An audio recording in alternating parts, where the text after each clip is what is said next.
नमस्कार, मैं हूं मोनिका जायसवाल और आप देख रहे हैं इंडिया न्यूज। आइए रुक करते हैं फटाफट खबरों की ओर। प्रधानमंत्री मोदी ने दूसरे कार्यकाल का पहला कैबिनेट विस्तार किया। मंत्रिमंडल विस्तार का कार्यक्रम राष्ट्रपति भवन में आयोजित किया गया। इस दौरान 43 मंत्रियों को शपथ दिलाई गई। मोदी मंत्रिमंडल विस्तार में 15 कैबिनेट 28 राज्य मंत्रियों ने शपथ ली। शपथ ग्रहण कार्यक्रम में राष्ट्रपति ने सबसे पहले महाराष्ट्र के पूर्व सीएम नारायण राणे को शपथ दिलाई। इसके बाद सर्बानंद सोनोवाल, ज्योतिरादित्य सिंधिया समेत कई नेताओं ने कैबिनेट मंत्री पद की शपथ ली। अनुप्रिया पटेल, कौशल किशोर समेत 28 सांसदों ने राज्य मंत्री के तौर पर शपथ ली। मोदी मंत्रिमंडल के विस्तार में कुल 7 महिला मंत्रियों को शपथ दिलाई गई, तो वहीं सहयोगी दल में 3 मंत्री बनाए गए।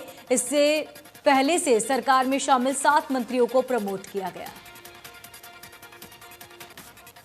मोदी मंत्रिमंडल विस्तार में कई नए चेहरों की एंट्री हुई है। शपथ के दौरान राष्ट्रपति भवन में पीएम मोदी, गृह मंत्री अमित शाह, रक्षा मंत्री राजनाथ सिंह समेत तमाम नेता मौजूद रहे।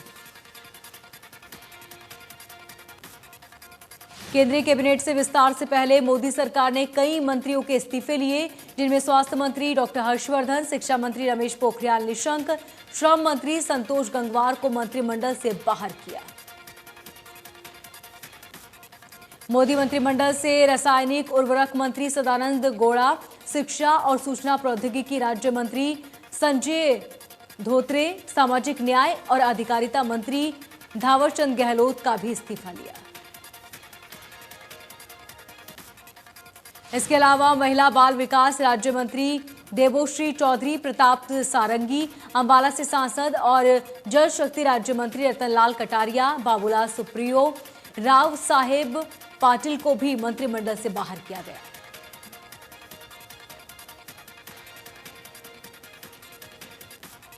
मोदी सरकार के मंत्रिमंडल विस्तार में हरियाणा को जगह नहीं मिली। 43 मंत्रियों की लिस्ट में हरियाणा का कोई चेहरा नहीं। यूपी से 7, उत्तराखंड से 1 मंत्री बनाया गया।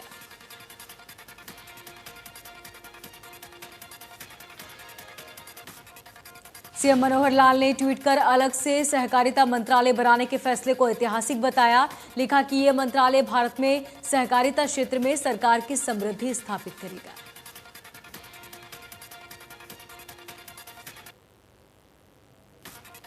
चंडीगढ़ में बीजेपी की बैठक हुई, जिसमें सीएम मनोहर लाल, हरियाणा बीजेपी के संगठन मंत्री रविंद्र राजू, प्रदेश अध्यक्ष ओपी धनखड़ और तमाम विधायक मौजूद रहे।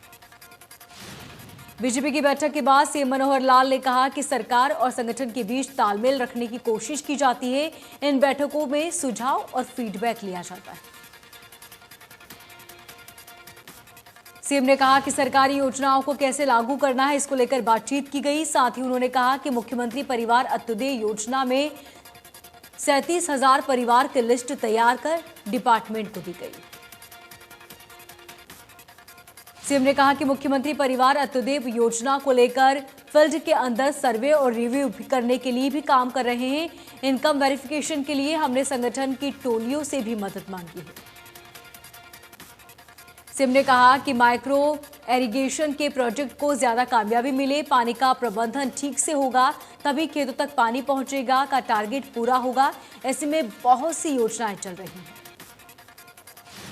सीएम ने कहा कि स्वामित्व योजना से लोग बहुत खुश हैं। लाल डोरा खत्म होने से लोगों को जमीन और मालिकाना हक भी मिले, इसको लेकर अच्छा फीडबैक आ रहा है।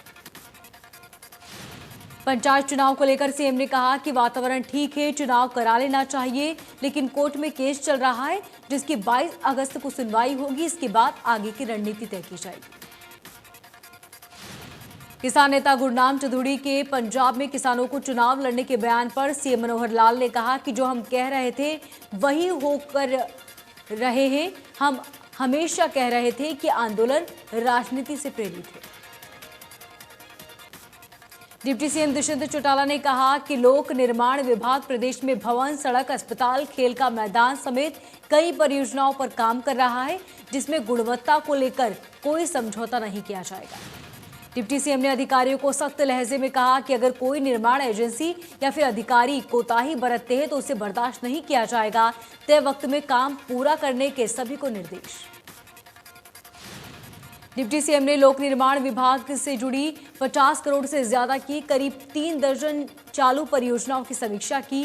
डिप्टी सीएम ने कहा कि सरकार जनता के प्रति जवाबदेह है। पेट्रोल डीजल की कीमतों में एक बार फिर से भाव बढ़े। पेट्रोल का भाव 35 पैसे महंगा हुआ तो वहीं डीजल के भाव में 9 पैसे की बढ़त। तेल की कीमतों में हुई इस बढ़ोतरी के साथ ही दिल्ली के घरेलू बाजार में पेट्रोल की कीमत अब 100 रुपये 56 पैसे प्रति लीटर हो चुकी है। वहीं डीजल के दाम में 80 से ज्यादा हुए। ईंधन की बढ़ती कीमतों के विरोध में संयुक्त किसान मोर्चा के आह्वान पर किसानों का आज देश भर में प्रदर्शन। 2 घंटे तक प्रदर्शन कर रोष जताएंगे किसान अपने स्कूटर, बाइक, ट्रैक्टर, कार, बस, ट्रक और खाली गैस सिलेंडर के साथ विरोध करने के लिए सार्वजनिक जगहों पर पहुंचे। संयुक्त किसान मोर्चा ने अपील करते हुए कहा कि इस प्रदर्शन के दौरान सड़कों को जाम न किया जाए। सिरसा में पेट्रोल डीजल के दामों की बढ़ोतरी के विरोध में कांग्रेस सड़कों पर उतरी। सुभाष चौक पर कांग्रेस नेताओं ने ताली और थाली बजाकर रोष प्रदर्शन किया। सड़कों पर सिलेंडर रखकर विरोध जताया। करनाल में कांग्रेस ने बढ़ते पेट्रोल, डीजल और गैस सिलेंडर के दामों को लेकर जिला सचिवालय के बाहर प्रदर्शन किया। कार्यकर्ताओं ने गैस चूल्हा सिर पर रखकर हाथों में थालियां ली और उसे बजाते हुए नारेबाजी की। पानीपत में कांग्रेस ने लघु सचिवालय के सामने प्रदर्शन करते हुए पेट्रो प्रोजेक्ट की बढ़ती कीमत वापस लेने की मांग की। कांग्रेस नेताओं ने कहा कि सरकार पेट्रोल डीजल के दाम और महंगाई बढ़ाकर आम जनता को परेशान कर रही है। पेट्रोल, डीजल, रसोई गैस के लगातार बढ़ते दामों को लेकर कांग्रेस ने नूंह में भी प्रदर्शन किया। कांग्रेस कार्यालय के मुख्य बाजार से होते हुए नगली चौक तक कांग्रेस कार्यकर्ताओं ने हाथों में बैनर, पोस्टर लेकर मोर्चा संभाला। कांग्रेस कार्यकर्ताओं ने प्रदेश अध्यक्ष कुमारी शैलजा की अगुवाई में हांसी में प्रदर्शन किया। प्रदर्शन के दौरान कुमारी शैलजा बैलगाड़ी पर बैठी। शैलजा और कार्यकर्ताओं ने थाली बजाकर सरकार के खिलाफ नाराजगी जताई। लगातार बढ़ रही महंगाई और पेट्रोल डीजल के दामों में वृद्धि को लेकर फतेहाबाद में कांग्रेस सड़कों पर उतरी और जमकर प्रदर्शन किया। प्रदर्शन में काफी संख्या में महिलाओं ने हिस्सा लिया। कुरुक्षेत्र में महिला कांग्रेस के नेतृत्व में जोरदार प्रदर्शन हुआ। थाली पीटकर और सिर पर सिलेंडर रखकर कार्यकर्ताओं ने नाराजगी जताई। कांग्रेस नेता अशोक अरोड़ा बोले, सरकार लोगों के जख्मों पर मरहम लगाए, नमक नहीं। भिवानी में कांग्रेस कार्यकर्ताओं ने महंगाई को लेकर प्रदर्शन किया। इस दौरान केंद्र सरकार के खिलाफ नारेबाजी की।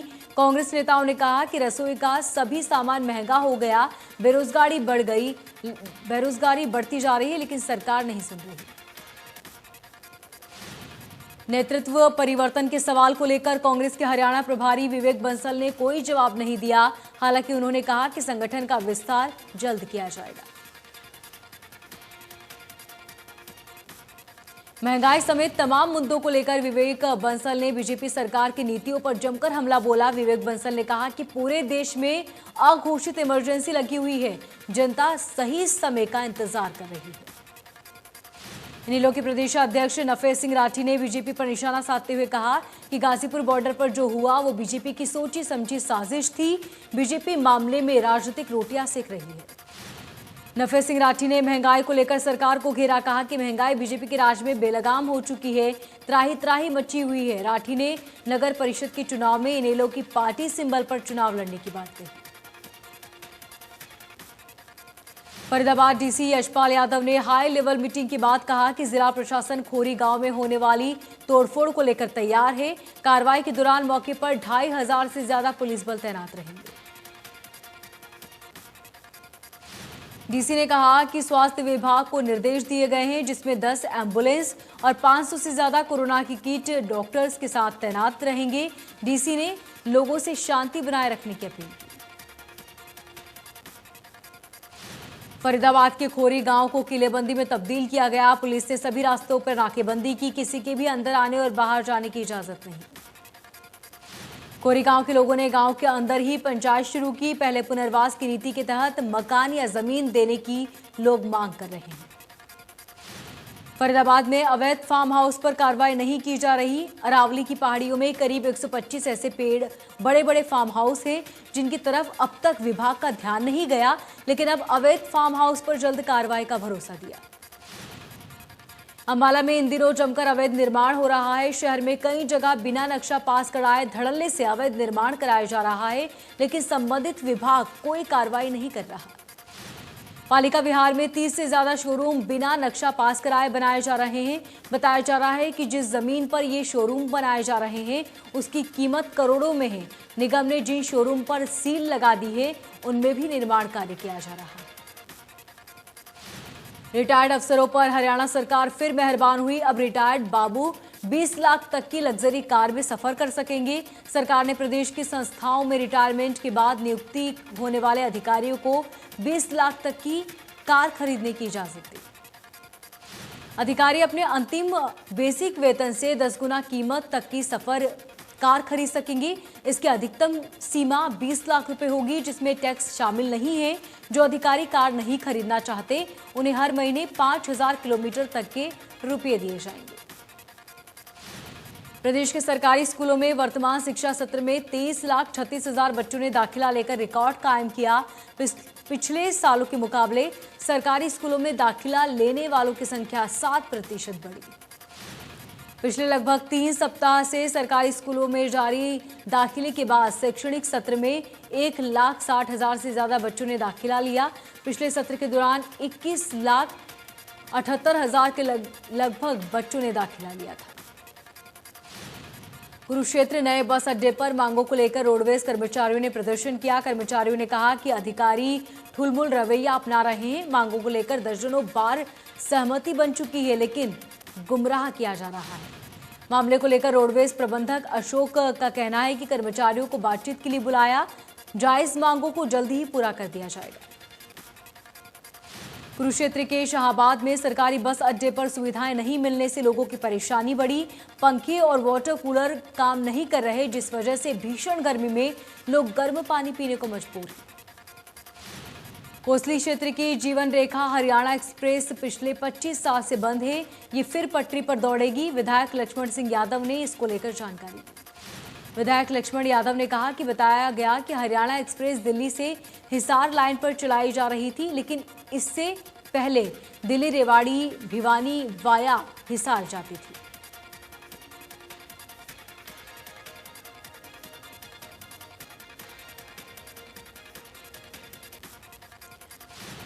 गुरुग्राम के नामी निजी स्कूल की टीचर को ऑनलाइन क्लास के दौरान बीजेपी सरकार के खिलाफ बच्चों से नारेबाजी करवाना महंगा पड़ गया। टीचर ने बच्चों को कहा कि बीजेपी देश को बर्बाद करने में लगी है। ऑनलाइन क्लास के दौरान सोशल साइंस की टीचर ने 10वीं कक्षा के स्टूडेंट को चैप्टर समझाते समय अचानक मौजूदा राजनीतिक हालातों पर बातचीत करनी शुरू कर दी। शिकायत पर टीचर ने इस्तीफा दे दिया।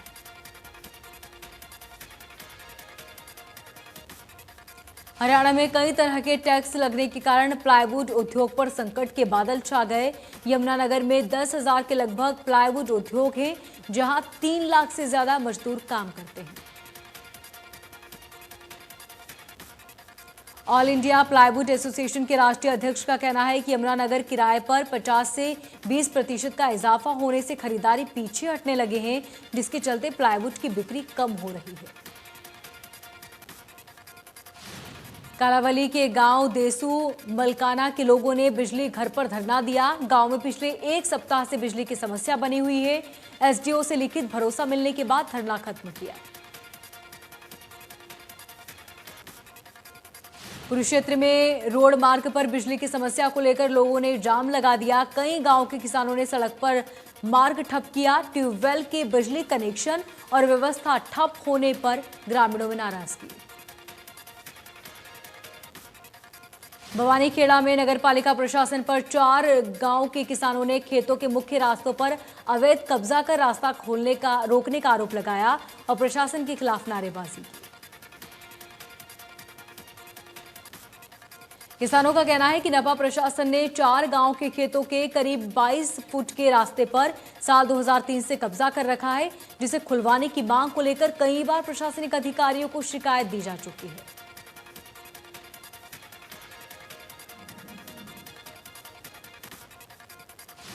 रादौर की यमुना नदी से 7 स्टेट गांव गुमथला में बाढ़ बचाव कार्य अब भी अधूरा पड़ा है, जबकि ठेकेदार को यह काम 30 जून तक पूरा करने को कहा गया था,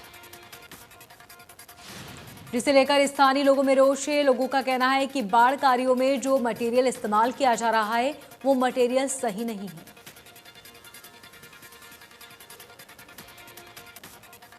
यमुना नदी में अक्सर पानी ज्यादा आने से कई गांव प्रभावित होते हैं, लोगों को काफी ज्यादा नुकसान होता है।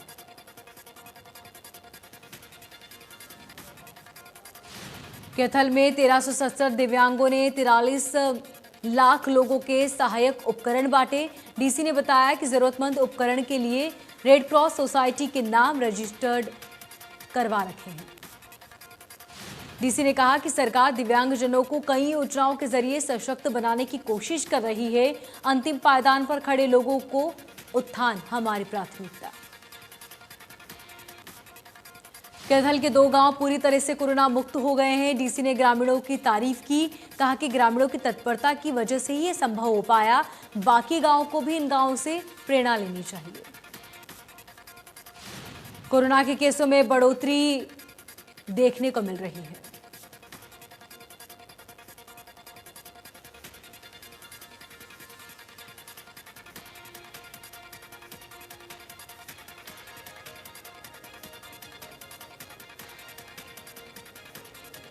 तो बढ़ोतरी होने को मिल रही है। गांव ने मुनादी करवाकर लोगों को जागरूक किया, जिसे ग्रामीणों ने गंभीरता से लिया। ग्रामीणों ने समय समय पर सैनिटाइज कर गांव को कोरोना से मुक्त बनाने की कोशिश की।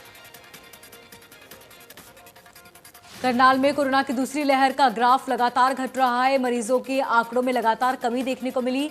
इस बीच जिले में 4 सीएचसी के ऑक्सीजन प्लांट लगाने की तैयारी की जा रही है। तीसरी लहर की संभावना के चलते सीएचसी में 20 ऑक्सीजन पैड का इंतजाम किया गया है।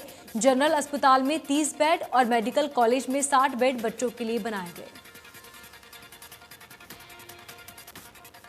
भिवानी में वैक्सीन की कमी के चलते लोग परेशान, जिसके चलते वैक्सीनेशन सेंटर के बाहर लोगों की नाराजगी देखने को मिली। इसमें खासकर बुजुर्ग महिलाओं ने गर्मी को लेकर नाराजगी जताई। टिकरी बॉर्डर पर पंजाब सरकार ने किसानों के लिए वैक्सीन भेजी है। बताया जा रहा है कि किसानों को चिकित्सा सुविधा दे रही 5 रिवर हंट एसोसिएशन ने पंजाब सरकार से किसानों को वैक्सीन करने की अपील की। एसोसिएशन की रिक्वेस्ट पर मोहाली के डॉक्टर्स की एक टीम 2000 किसानों के लिए वैक्सीन लेकर टिकरी बॉर्डर पहुंची। बताया जा रहा है कि रजिस्ट्रेशन प्रोसेस के बाद भी किसानों को यह वैक्सीन लगाई जाएगी। सिरसा में भारतीय किसान यूनियन और बावला की 84 लोगों ने किसानों के समर्थन में ट्रैक्टर रैली निकाली। इस दौरान किसान नेताओं ने कहा कि जब तक एमएसपी पर कानून नहीं बनता, तीनों कृषि कानून वापस नहीं होते, धरना चलता रहेगा। हिसार जिले के खेतों में गैस पाइपलाइन बिछाने के चलते किसान परेशान हैं। गैस पाइपलाइन बिछाने से नाराज किसानों ने डिप्टी स्पीकर रणबीर के आवास पर घेराव किया। करनाल सेक्टर 13 में एक बुजुर्ग का शव फंदे पर लटका मिला। घर में दोनों बुजुर्ग पति पत्नी रहते हैं। गोहाना पुलिस ने अवैध शराब से भरी 2 अलग अलग गाड़ियों को बरामद किया। डाक पार्सल की गाड़ियों से भरकर चंडीगढ़ से यूपी में अवैध तरीके से सप्लाई की जा रही थी शराब। सोहना में श्री राम फाइनेंस के ऑफिस में आग लगने से अफरा तफरी मच गई। 1 घंटे की कड़ी मशक्कत के बाद आग पर काबू पाया गया। सिरसा की जेजे कॉलोनी में 2 पक्षों में जमीनी विवाद हो गया। सिकलीखर समाज के लोगों ने किन्नरों के खिलाफ भी नारेबाजी की और उन्हें हटाने की मांग की। करनाल में रंबा गांव के पास व्यक्ति का शव मिला। शव मिलने से हड़कंप। स्पेशल टास्क फोर्स रोहतक की टीम ने हत्या और हत्या के प्रयास में 25,000 के इनामी आरोपी को गोहाना से पकड़ा। यमुनानगर के एक गांव में मोबाइल चोरी के आरोप में 2 युवकों को रस्सियों से बांधकर ग्रामीणों ने पीटा। जम्मू कश्मीर में आतंकवाद का सफाया करने के लिए सुरक्षा बलों का एक्शन जारी है। इन 5 आतंकियों को 3 अलग अलग एनकाउंटर से मारा गया। आईजीपी कमिश्नर विजय कुमार ने इस कार्रवाई के बारे में सुरक्षा बलों को बधाई दी। हिमाचल प्रदेश के पूर्व मुख्यमंत्री और कांग्रेस नेता वीरभद्र सिंह का निधन हुआ। वीरभद्र सिंह पिछले करीब 2 महीने से अस्पताल में भर्ती थे। उन्होंने 2 बार कोरोना को मात दी है। वीरभद्र सिंह 6 बार हिमाचल प्रदेश के मुख्यमंत्री और 9 बार विधायक रहे। सीएम मनोहर लाल ने ट्वीट कर शहीद कैप्टन विक्रम बत्रा को उनके परिवार पर बलिदान दिवस पर नमन किया। हिंदी सिनेमा के दिग्गज कलाकार दिलीप कुमार को सुपुर्द खाक किया गया। दिलीप कुमार ने लंबी बीमारी के चलते निधन हुआ। दिलीप कुमार को पिछले 1 महीने में 2 बार अस्पताल में भर्ती करवाया गया था। 5 जुलाई को दिलीप कुमार ने ट्विटर हैंडल पर उनका हेल्थ अपडेट किया था। पीएम मोदी ने दिलीप कुमार को श्रद्धांजलि दी। ट्वीट कर लिखा कि दिलीप कुमार साहब को हमेशा याद किया जाएगा।